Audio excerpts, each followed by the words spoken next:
హెచ్చరిక, దైవజనుని హెచ్చరిక.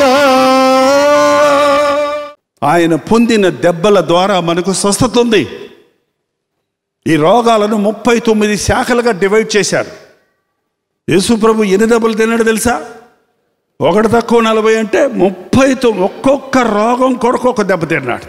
ఈ రోజున రోగాలు హాస్పిటల్స్లోకి వెళ్తే ఎలా ఉన్నారంటే అలా ఉన్నారండి. ఎక్కడ చూసినా అది చెన్నై వెళ్ళు, విజయవాడ వెళ్ళు, ఇంకెక్కడికి వెళ్ళు, కిట్టకిట్టలాడే స్థలాలు ఏమంటే హాస్పిటల్. ప్రస్తుతం ఇప్పుడు జరిగేది ఏంటంటే ఎక్కడ చూసినా జ్వరాలు.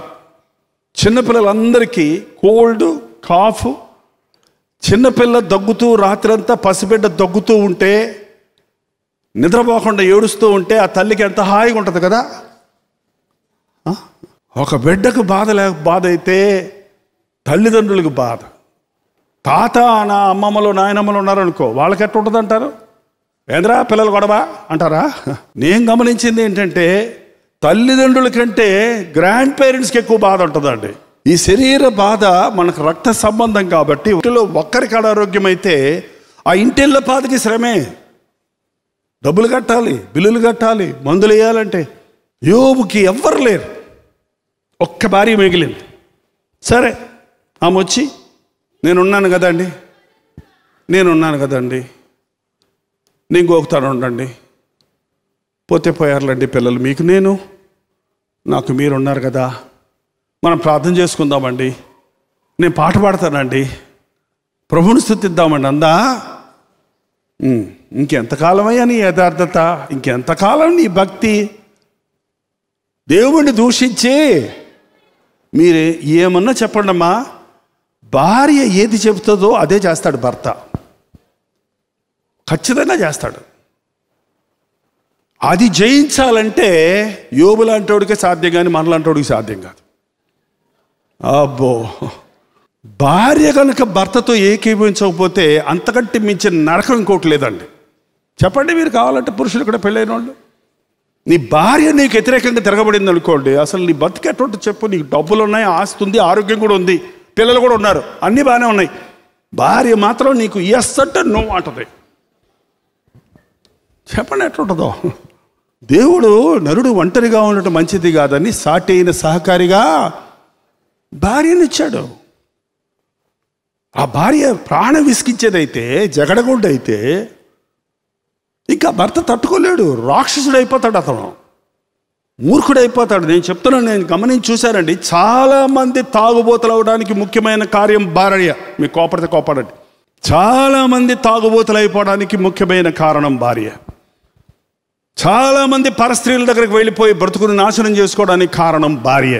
ఎన్ని శోధనలు వస్తున్నాయి వాళ్ళ పురుషుడికి. అదే సమయం రిపీట్ చేసుకోవచ్చు, అలాగే రిటర్న్ చేసుకోవచ్చు. నీకెన్నున్నా, నీ భర్త నీకు ఇనపెట్టి నిండా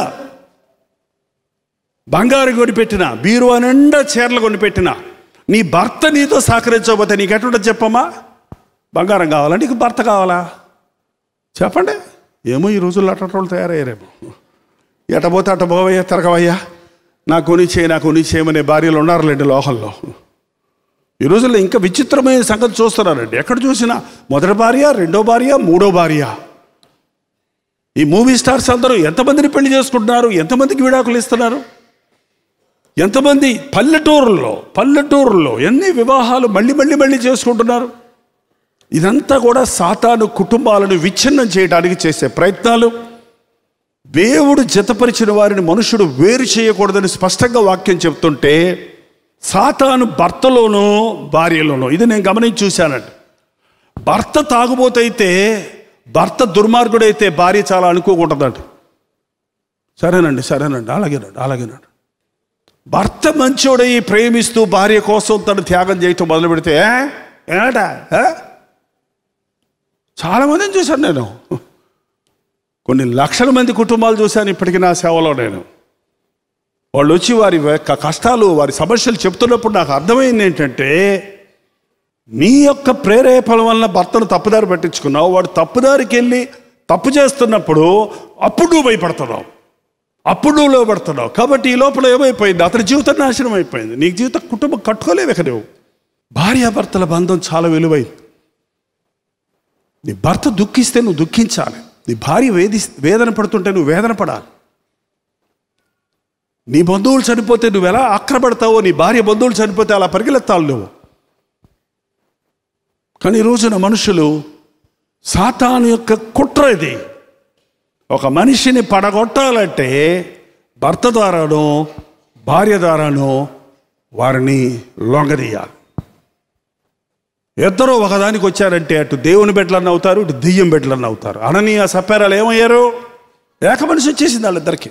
సై అంటే సై అన్నారు. దేనికి సై? దేనికి సై అండి? సగం దాచిపెట్టుకుందాం, అబద్ధం ఆడదాం, చచ్చినా నిజం చెప్పొద్దు. ఇద్దరు చేతిలో చేసుకొని ఒట్లేసుకొని పోయారేమో అక్కడ. ఏమా ఇంతకైనా అమ్మావా అంటే, నా భర్త ఏం చెప్పాడో తెలీదు, నా భర్త ఇంటికి రాలేదేంటా, ఎందుకు ఈయనట్టు అడుగుతున్నాడు అని కొంచెం ఆలోచించిందామే. 3 గంటలు అయిందట. అప్పటికి 3 గంటలు టైం ఇచ్చాడు ఆమెకు ఆలోచించడానికి.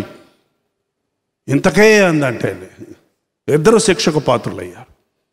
యోబు యథార్థపరుడు, దేవునికి ప్రథమ స్థానం ఇచ్చాడు కనుక మూర్ఖురాలు మాట్లాడినట్లు మాట్లాడకు. దేవుని యొద్ద నుండి మేలేనా కీడు అనుభవించొద్దా అని ఆశోధన జయించాడు. ప్రార్థన. పరిశుద్ధుడా, ప్రేమగల తండ్రి, ఒక్కొక్కరిని దర్శించు. ఎవరు ఆర్థిక ఇబ్బందుల్లో ఉన్నారో వారికి నువ్వు సహాయం చేయి నాయన. ఏమి లేని వారిమై ఉండి అన్నీ చేయగలిగిన దేవుడిగా మా పట్ల నువ్వు చేయగలిగిన వాడిగా ఉన్నావని, మేము లేమిలో ఉన్నప్పటికీ అభివృద్ధిని చేయగలిగిన దేవుడిగా ఉన్నామని విశ్వసించుటకు సహాయం చేయి నాయన. మా అనారోగ్యాల్లో, మా ఆర్థిక ఇబ్బందుల్లో, మా శరీర శ్రమలలో నాయన నిన్ను తలంచి నిన్ను స్తుతించుటకు మాకు సహాయం చేయి తండ్రి. నీవిచ్చే ఆదరణ పొందుటకు సహాయం చేయి. స్వస్థపరిచి యెహోవాను నేనే అన్న నీ హస్తమును చాపి స్వస్థపరచున్నాయ. ఇంకా నీ గొప్ప కార్యాలు ఈ లోకంలో మేము చూచినట్లుగా అంతవరకు నమ్మకంగా ఉండటకు సహాయం చేయము. యేసు క్రీస్తు నామములో అడుగుచున్నాము తండ్రి. మన తండ్రి అయిన దేవుని యొక్క ప్రేమయు, కుమారుడైన క్రీస్తు యొక్క కృపయు, ఆదరణకర్త అయిన పరిశుద్ధాత్మ యొక్క సహవాసమును కూడి వచ్చిన మనందరికీ ఇప్పుడును సదాకాలమును తోడైయుండునుగాక. ఆమేన్, ఆమేన్, ఆమేన్.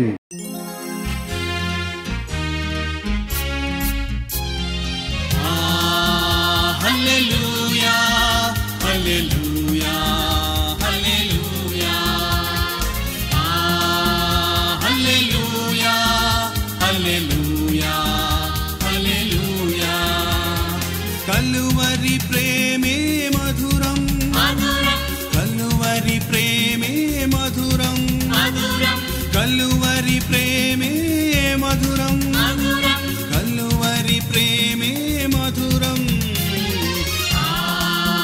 హల్లెలూయా, హల్లెలూయా, హల్లెలూయా, హల్లెలూయా, హల్లెలూయా, హల్లెలూయా.